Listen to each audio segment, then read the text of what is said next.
Hi everyone, it's Dr. Ramani. Welcome back to this YouTube channel on narcissism, narcissistic relationships, and healing from these narcissistic relationships. I'm going to talk today about something that came up for me and I was like, this is worth talking about, which is this idea of always giving, right? Survivors of narcissistic relationships are really good at giving, and we think givers are great. Today we're going to talk about the dangers of being too much of a giver. Because again, ultimately it's people and survivors of narcissistic relationships, you're good at it. If you're a survivor of narcissistic relationships or narcissistic abuse, you are probably really good at giving for others, at caregiving, at anticipating other people's needs and then meeting those needs. You may even frame it as giving, just giving in this broad way, and other people may frame it that way. And everyone thinks it's such a good thing to be viewed as a giver. Oh, she's such a giver. She gives so much to everyone. She always remembers people's birthdays. She gives gifts. He gives back to his community. She gives everything to her children. And she works her fingers to the bone and works 3 jobs and still gives back to the community and gives and gives and gives. This is tricky. We fetishize giving and givers, and there's a real danger in that, especially for survivors of narcissistic abuse. Therapist and author Dan Shaw and other people write about this when they talk about how survivors of narcissistic relationships literally dissociate from their own needs and even from the idea of receiving. Let's face it, it's safer to give because, simply put, if all you do is give, then you're a perfect source of narcissistic supply, a one-way conveyor belt that just has stuff going out. You take care of everything, take care of everyone, make it all look so easy and never questioning, right? And if you think the narcissistic person is ever going to notice your sacrifices, your giving, you're kidding yourself. You're just keeping them regulated. Many survivors of narcissistic abuse got themselves to the point of supply perfection by honing their giving abilities, and this starts in childhood for many survivors. Those of you who grew up with narcissistic parents lived to the adage of children are to be seen and not heard, except with narcissistic parents, this goes a step further. Children are not only not to be heard, they won't really be seen, and they definitely should not have any needs. In other words, you were only to be seen when you were useful or a source of supply to your narcissistic parent.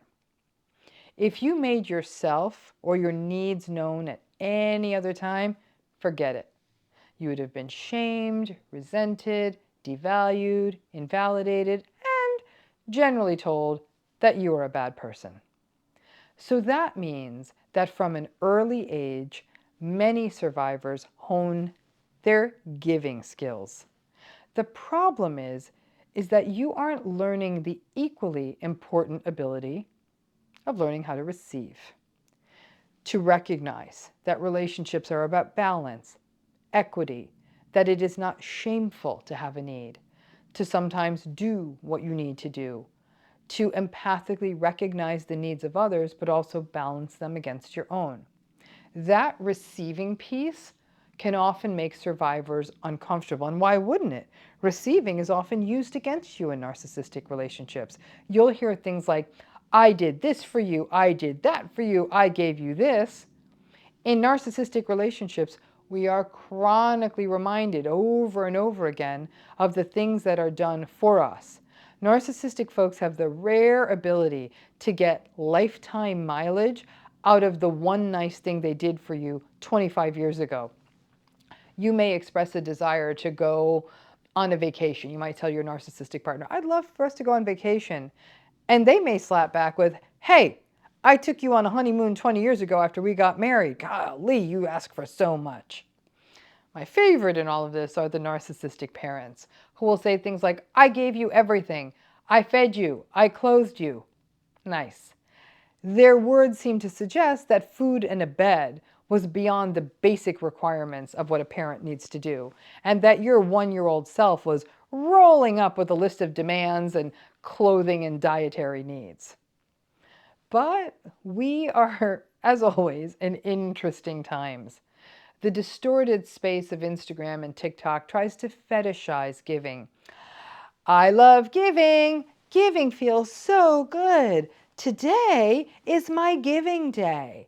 And the effing irony is often that the people posting the most about giving are the communal narcissists who are actually doing this so-called giving to get likes and aren't actually living in the one-sided treachery of the narcissistic abuse survivor for whom giving is a required survival skill. You aren't filming, again, for survivors of narcissistic abuse, it's not like you're filming yourself doing something bizarre like giving a stranger flowers. Your giving is you attempting to survive relationships by stretching yourself to an extreme. The narcissistic people in your life are never going to meet your needs. They just aren't. They're always going to take, and look at you sideways when you ask for something or do not express literally disproportionate gratitude for all that they believe that they are giving. Here's a basic rule of life. Never accept a ride to the airport from a narcissistic person. You will be reminded of it for eternity. The $80 cab or Uber or Lyft is worth the psychological trade-off. But the work for survivors is on the receiving.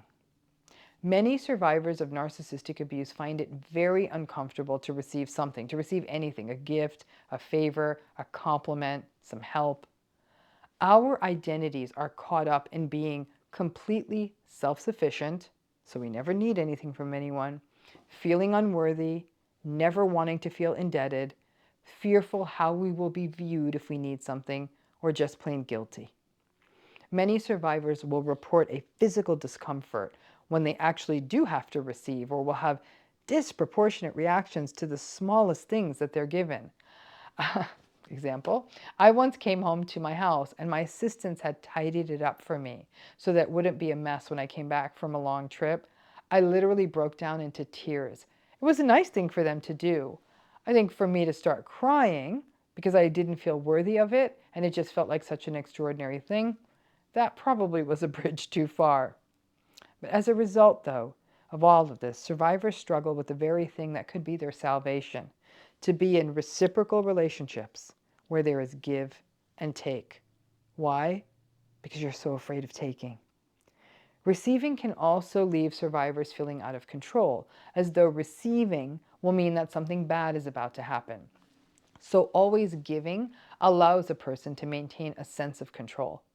I have also had survivors say to me that giving helped them feel safe, as though they didn't have to face down rage or in some cases abandonment.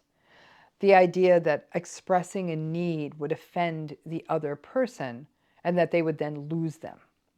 And sadly, that may very well be true with the narcissistic person, but not with a healthy person.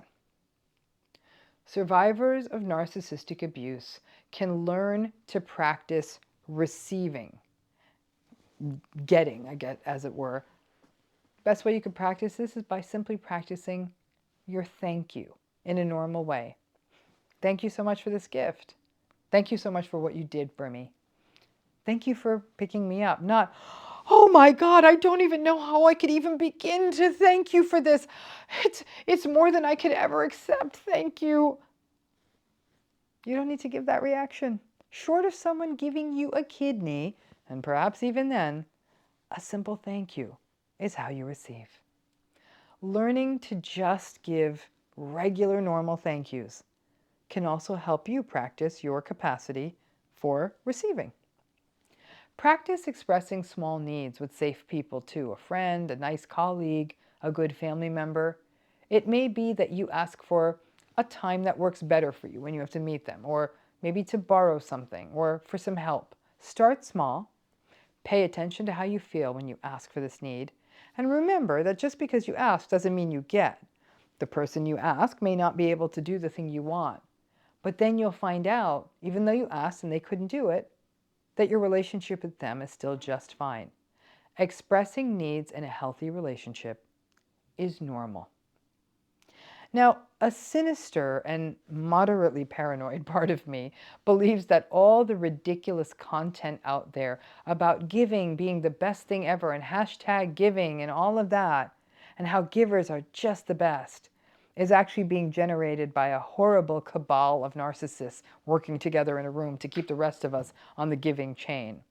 I actually think all this giving nonsense is the usual drivel of social media, but that said, this balancing act of being able to both give and receive with grace, to inform both of those with empathy, to recognize that to express needs should not be perilous, and to be aware of the lifetime or long-term programming that your relationships with selfish, narcissistic people has resulted in. In all of this, we are implicitly taught that giving is survival and receiving is selfish. It's a lot of conditioning to shift, but slowly it can begin to happen.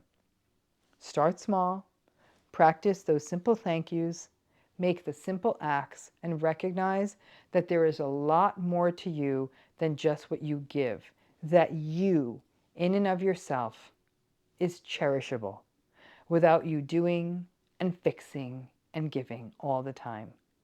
So I will show you how to do it first. Thank you for watching. Thanks again.